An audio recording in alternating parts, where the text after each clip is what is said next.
Bonjour à vous tous, j'espère que vous allez bien. Le but de ce parcours est d'élever nos vibrations énergétiques, c'est-à-dire de transformer nos peurs, nos souffrances, pour nous en libérer.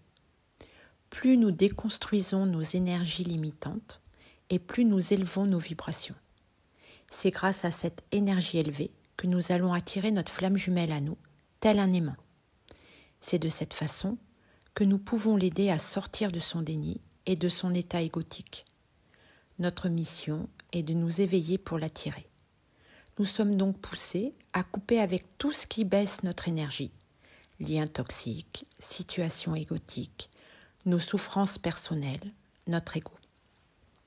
Pour nous permettre de nous élever vibratoirement, nous vivons des situations souffrantes. Nous les vivons car nos vibrations les attirent. Nous sommes confrontés tout au long de notre vie et de notre parcours de flamme jumelle à ressentir des émotions souffrantes. Ces situations ne sont ni une punition, ni un danger pour notre bien-être. Bien au contraire, ce sont des tremplins pour nous permettre de déconstruire nos blessures d'âme.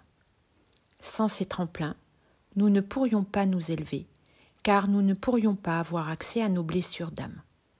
Quand on comprend cela, alors notre regard sur les situations change. Notre position énergétique face à la situation change, car du coup, nous acceptons la difficulté émotionnelle à ressentir. Plutôt que de percevoir cette difficulté comme une lutte en soi, alors nous pouvons prendre du recul pour intégrer en nous que l'on ne veut plus vivre cette situation. Et donc chercher le pôle énergétique opposé à cette souffrance pour l'incarner dans la matière. Ce cheminement, cette guérison personnelle, se fait en 3 étapes. La première étape consiste à prendre conscience de la situation que nous ne voulons plus nous faire vivre. Nous identifions la situation qui nous blesse, ce qui nous permet d'accepter la situation et ne pas rentrer dans le déni de nos émotions. C'est en identifiant la situation que nous lâchons prise. La deuxième étape est importante. Il s'agit d'exprimer ce qui nous gêne, soit par l'écriture, soit en vocal. Cette étape est importante puisqu'elle permet de lâcher dans la matière l'énergie de souffrance.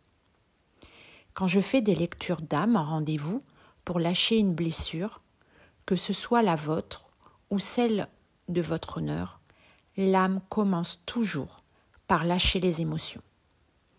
Cette étape nous permet d'identifier nos émotions pour pouvoir les comprendre.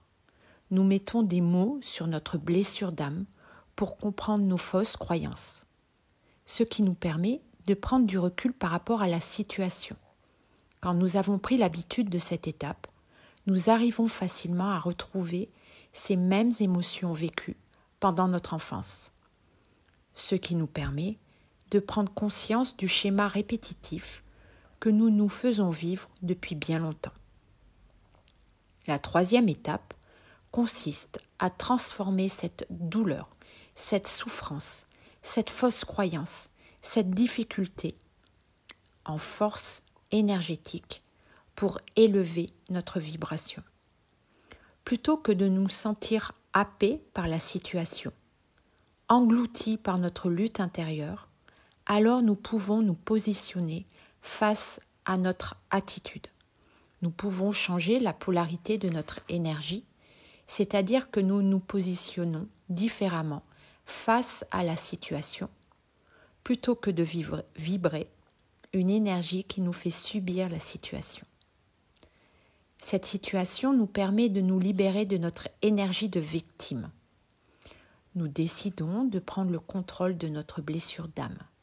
C'est une notion importante, car nous ne cherchons pas à prendre le contrôle de la personne en face ou de la situation. Ce serait un schéma égotique. Le but ici est de lâcher prise par rapport à l'attitude de la personne en face ou de la situation difficile à ressentir. Nous transformons la souffrance en une énergie positive.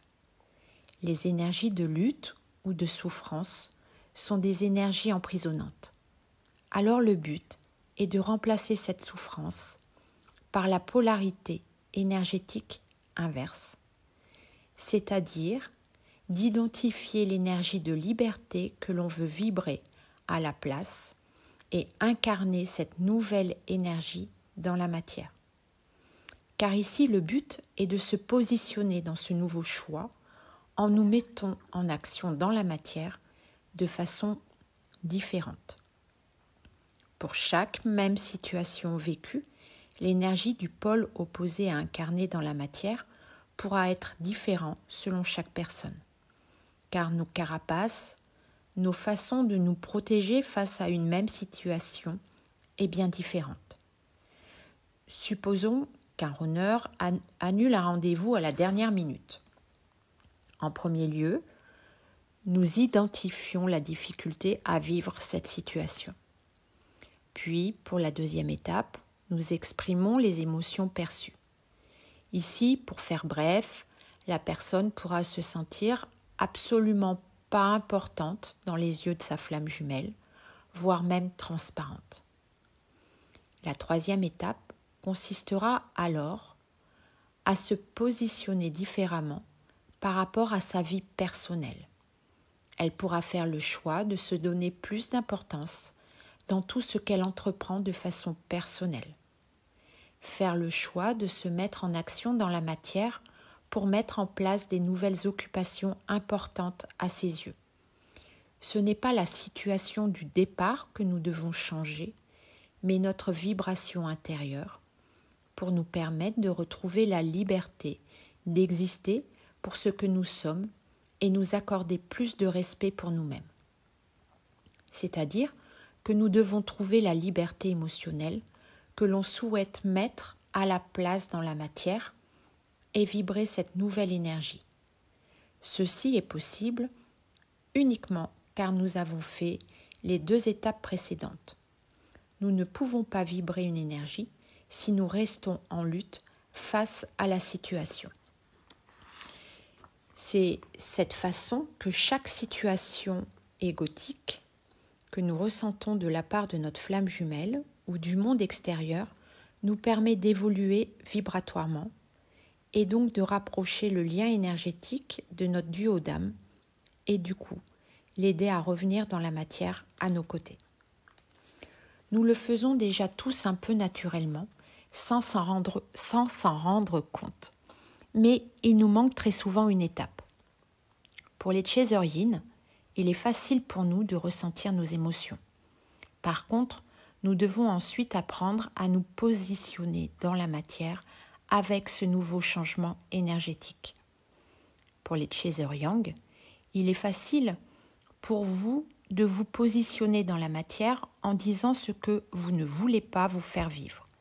Il vous manque souvent l'étape du lâcher-prise émotionnel, car c'est plus compliqué pour vous d'aller voir vos émotions personnelles.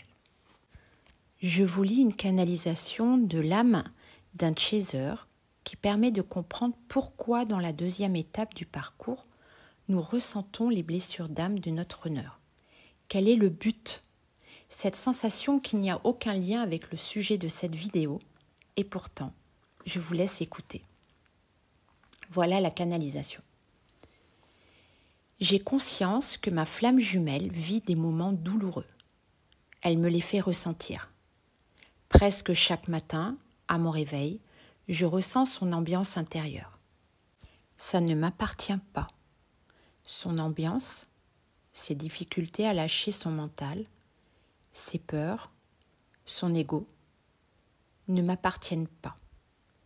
J'ai la capacité aujourd'hui à lui laisser ce qui lui appartient, puisque ce n'est pas mon énergie qui peut guérir ses blessures de cette façon, c'est-à-dire ce n'est pas mon énergie qui peut la guérir en m'appropriant ses difficultés. Au contraire, plus je lâche ses blessures et plus je l'aide à s'en sortir. Elle me permet de me conduire de cette façon sur mon chemin dans la matière. Chaque ressenti de ces blessures m'indique à moi mon chemin lumineux à suivre, m'indique la direction à prendre, c'est-à-dire la direction lumineuse en rapport à ses blessures, c'est-à-dire qu'elle me demande d'incarner dans la matière l'opposition énergétique de ses frayeurs et de ses peurs, la polarité complémentaire de ce qu'elle vit. Voilà pour cette vidéo. J'espère qu'elle vous accompagnera sur votre parcours pour vous apporter plus de sérénité. Je vous dis à très bientôt et je vous envoie beaucoup d'amour.